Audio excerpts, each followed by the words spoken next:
of another year all the way over here. Now, of course, this was a long time ago because that's where the Dead Sea is now, nearly 1 mile away.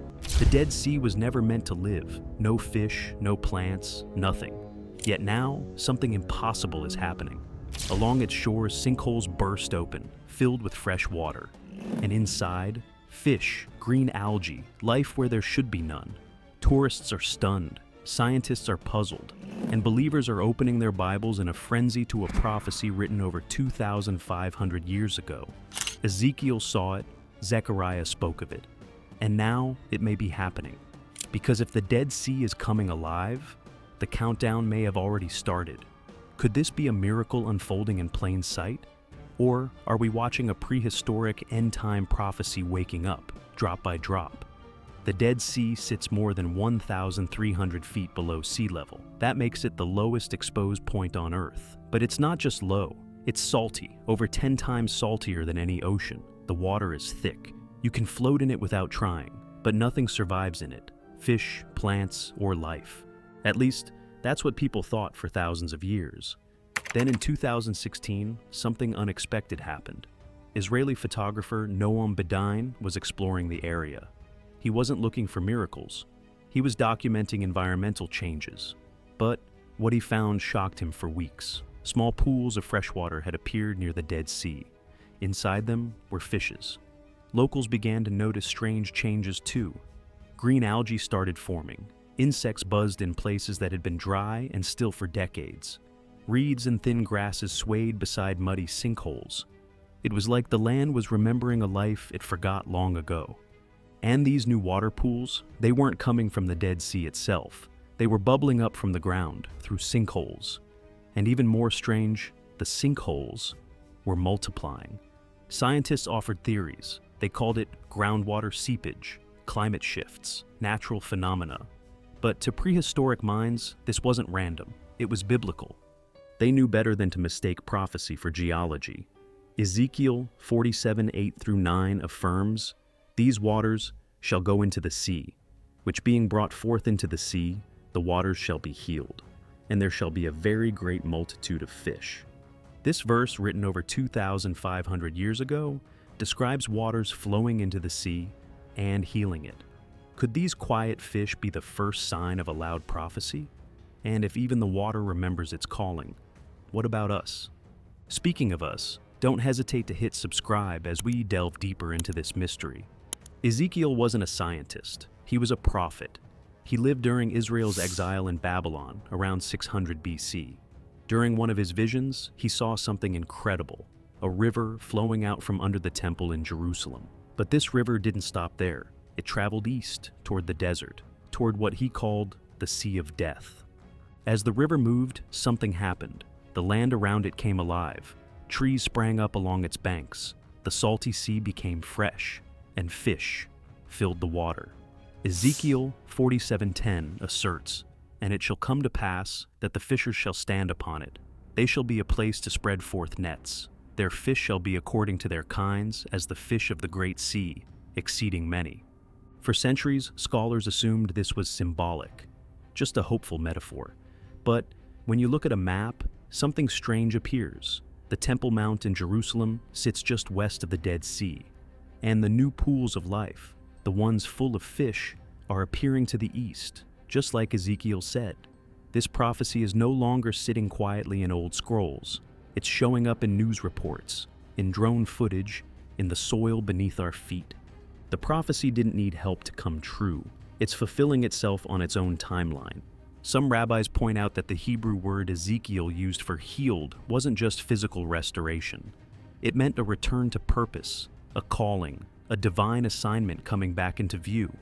Could a vision from exile now be manifesting in real time? And if the waters are returning to purpose, what purpose are we being called back to? The changes around the Dead Sea didn't stop with the water. In early 2024, after an unusually heavy rainy season, the desert near the northern shore began to bloom. And not just a little. Fields once bone dry for decades suddenly burst into color. Red poppies, pink oleanders, and tiny white blossoms covered hillsides that had been lifeless for generations. The air even smelled different. As tourists began taking photos, scientists called it rare but natural. Still, something about it felt deeper than weather, especially considering where it happened. The Dead Sea lies not far from the ruins of Sodom and Gomorrah. In the Bible, these cities were destroyed by fire and judgment. So, when flowers began blooming nearby, some saw it not just as beauty, but as a message. That mercy was touching a place once marked by wrath. Long ago, a prophet named Zechariah wrote about a day when waters would flow again from Jerusalem, restoring the land. He described it simply in chapter 14:8, saying, "And it shall be in that day that living waters shall go out from Jerusalem, and in summer and in winter shall it be." For centuries those words sounded poetic, but now they felt like instructions being followed by the ground itself. The desert was waking up, and it wasn't asking for permission. Are these flowers just nature doing something strange? Or is the land remembering something it once knew? At first, nobody believed what they were seeing. The fish? Probably runoff from a nearby spring. The flowers? Just a lucky year. The freshwater pools? They'll dry out soon, people said. But then, they didn't. The pools kept growing, the sinkholes didn't stop forming. And most surprising of all, the water wasn't salty. It wasn't murky and clear. And it wasn't coming from rain or river.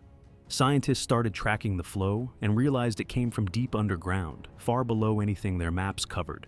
This wasn't surface runoff. It was ancient water rising up. One by one, even the skeptical voices began to tilt to reality. Some scientists stepped back. Some pulled out old religious texts. And Noam Bedain, the man who first captured the fish and pools on camera, put it plainly, "I'm not a religious man, but what I'm seeing looks exactly like what Ezekiel described." Ezekiel had written about this centuries ago. He said that when healing waters began flowing toward the Sea of Death, something would change. He saw it in a vision long before it appeared in Ezekiel 47:8. And now those exact words seem to be coming alive. Even a Christian archaeologist near Ein Gedi admitted, "I've studied this prophecy for years, but this is the first time I felt like I was standing inside it." If the land is responding to prophecy, what are we supposed to do next? And if even the doubters are listening, are we running out of time to ignore it? Now, here's where it gets even stranger. The freshwater pools weren't just supporting a few fish or desert plants. They were actually starting to change the Dead Sea itself. Scientists began taking new measurements, especially in the southern basin, an area known for being nearly twice as salty as the north. And the data didn't lie. The salt levels in some parts were going down, just slightly, but enough to raise questions. That means the water, once thought to be completely sterile, is shifting, becoming less harsh, more balanced, like it's adjusting, preparing for something. Normally, these kinds of changes, especially in a body of water this old and chemically extreme, would take centuries, maybe even longer. But what's happening here isn't following natural speed. It's accelerating, and no one really knows why. Then the wildlife started noticing. Birds that had stopped migrating through the region began circling again. A local tour guide near Neve Zohar reported seeing a cluster of birds land right beside a spring, something he hadn't seen in over 30 years. Even small desert foxes were seen drinking from the water's edge. Was the land suddenly remembering how to live again? The most powerful reactions came from people. Prayer groups started visiting the shoreline. Jewish families, Christian pilgrims, and Messianic believers. Some read scripture, some knelt, some just cried. One rabbi stood quietly, holding a scroll, barefoot on the salt rock. Then he spoke. "These waters shall go into the sea. Being brought forth into the sea, the waters shall be healed." The words had always felt ancient, but standing there, they sounded like now. And if the sea is healing, is something else about to rise with it? Not everyone sees it the same way, but almost no one is walking away unmoved. Many scientists are still cautious. They offer explanations like changing groundwater levels, weather shifts, or chemical reactions beneath the surface. But even those explanations don't cover everything. The timing is odd. The locations feel too specific. The changes are happening faster than nature usually allows. And some of the patterns don't look like random chance. One environmental researcher admitted in a recent interview, "It's odd. When you map the new freshwater pools and the sinkholes, It lines up with descriptions we used to ignore from Scripture, and the more they look, the more they notice. How did this strange phenomenon come to be? On the other side, prophecy teachers have become much more vocal. Some say this could be one of the final signs before the rebuilding of the temple in Jerusalem. Others connect it directly to Zechariah's vision of waters flowing out from the city in 14 verse 8. And it shall be in that day that living waters shall go out from Jerusalem. In summer and in winter shall it be.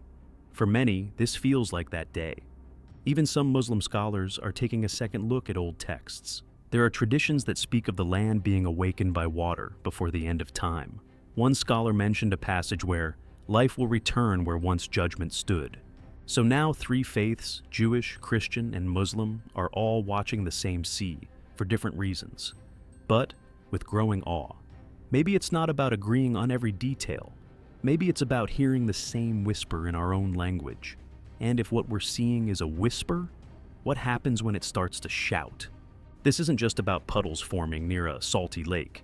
It's not just about a few fish swimming in places we didn't expect. This is about time, memory, and promises made before modern science, before maps, and before global news headlines.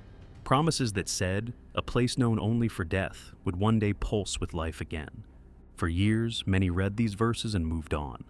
But now, cameras are catching the blooms. Locals are recording the fish. Tourists are walking in the very spots once marked as cursed. And maybe, just maybe, the world is being invited to pause. Because when the land starts echoing the Bible, it means someone is speaking. And for this strange occurrence, it's Ezekiel's voice bellowing in chapter 47, verse 12, "And by the river upon the bank shall grow all trees for meat. Their leaf shall not fade, neither shall the fruit thereof be consumed." These are not just words, they are signals. Signals that what was once forgotten is being remembered. What was once lifeless is breathing again. Prophecies aren't sleeping anymore, they're blooming. So, if the Dead Sea can return, what else is possible? And what if this next revival isn't just about water, but about us?